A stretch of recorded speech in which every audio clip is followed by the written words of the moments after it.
तो अब सवाल यही उठ रहा है कि ये मूर्ति की राजनीति ही क्या सियासी सपनों को साकार करेगी। और सवाल ये भी है कि जिसकी मूर्ति लगाई जा रही है उस मूर्ति के जरिए संदेश क्या देंगे, क्या इस पर सोचा गया है। और जो सवाल बृजलाल उठा रहे हैं, क्या इन सवालों पर किसी ने गौर किया है? इसी सवाल का जवाब जानने की कोशिश करेंगे, चर्चा करेंगे। हमारे साथ जुड़ेंगे धीरेन्द्र बहादुर सिंह, विधायक भाजपा।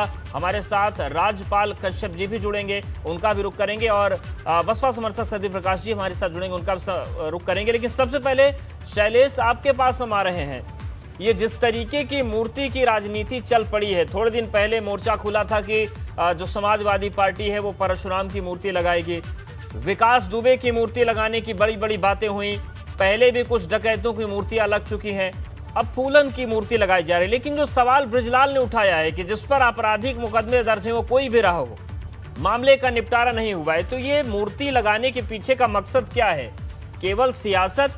क्योंकि सामाजिक संदेश क्या जाएगा वो सबको पता है।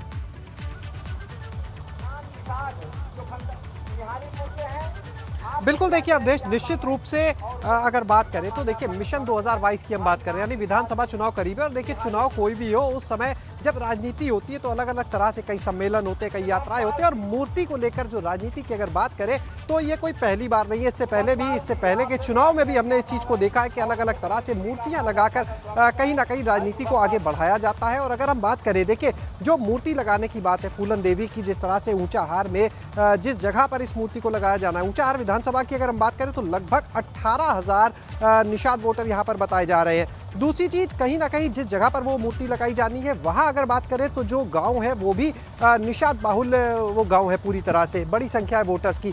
और देखिए इस समय सीधे हम जुड़ेंगे अवधेश राजपाल कश्यप जी से, जो पिछड़ा वर्ग आयोग के प्रदेश अध्यक्ष है प्रकोष्ठ के, और सपा एमएलसी भी है डॉक्टर राजपाल कश्यप। सीधे उनके पास चलेंगे, उन्हीं से इन सवालों के जवाब लेंगे, क्योंकि अपने कार्यक्रम से वो सिर्फ हमारे चैनल के लिए समय निकालकर बीच में आए हैं। सीधे उनसे बात करते हैं। राजपाल जी, ये बताइए, आज आप लोग आए हैं यहाँ पर, सम्मेलन तो है लेकिन फूलन देवी जी की यहाँ पर जो प्रतिमा लगानी है, अनुमति तो मिली नहीं आप लोग को, क्या लगता है इससे पार्टी के फायदे को देखकर ये प्रतिमा लगाई जा रही है, वोट बैंक को देखकर, या कुछ और?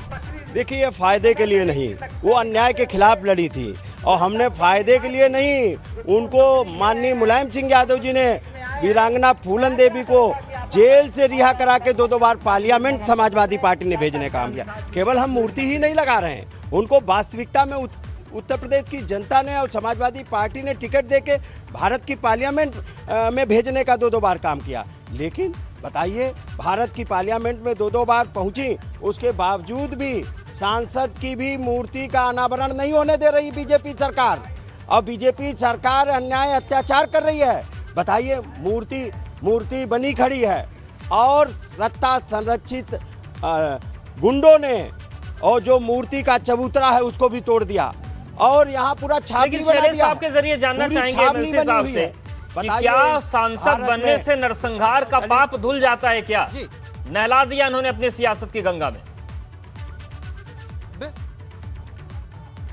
बिल्कुल, देखिए निश्चित रूप से सवाल लेंगे। और क्योंकि आज ही देखिए जो बृजलाल है उन्होंने भी यही बात उठाई थी, तो इस बारे में जरूर जानेंगे। राजपाल जी, देखिए बृजलाल राज्यसभा सांसद भी हैं, पूर्व डीजीपी, उन्होंने एक बात कही है आज। उन्होंने कहा कि फूलन देवी जो है, उनके ऊपर जो मुकदमे थे, आपराधिक मुकदमे थे, उनका अब तक निस्तारण नहीं हुआ। 22 हत्याओं का उनके ऊपर चार्ज है। और उनका कहना है कि अगर कोई अपराधी है तो उसकी मूर्ति नहीं लगनी चाहिए किसी जाति का।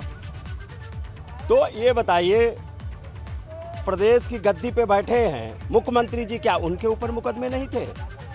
क्या देश की गद्दी पे बैठे हैं गृह मंत्री, क्या उनके ऊपर मुकदमे नहीं थे? या उप मुख्यमंत्री हैं, उनके ऊपर मुकदमे नहीं थे क्या? और मुकदमा, अगर ये बताइए, ये यही सामंती सोच है बीजेपी की कि ये महिलाओं को पैर की जूती समझते हैं। जो महिलाओं का सम्मान करते होते तो वो ऐसी बात नहीं करते। ये इसीलिए तो, और देश की जनता ने जब मोहर लगा दी, दो बार भारत की पार्लियामेंट में भेज दिया, अमेरिका जैसी मैगजीनों में छप रही, पूरा देश। आज महिलाओं के साथ में क्या दुराचार हो रहे हैं, हम महिलाओं को ट्रेनिंग दिलवा रहे हैं कि अपनी लड़ाई लड़ लो, उसके लिए क्या क्या ट्रेनिंग शहरों में दिलवाई जा रही।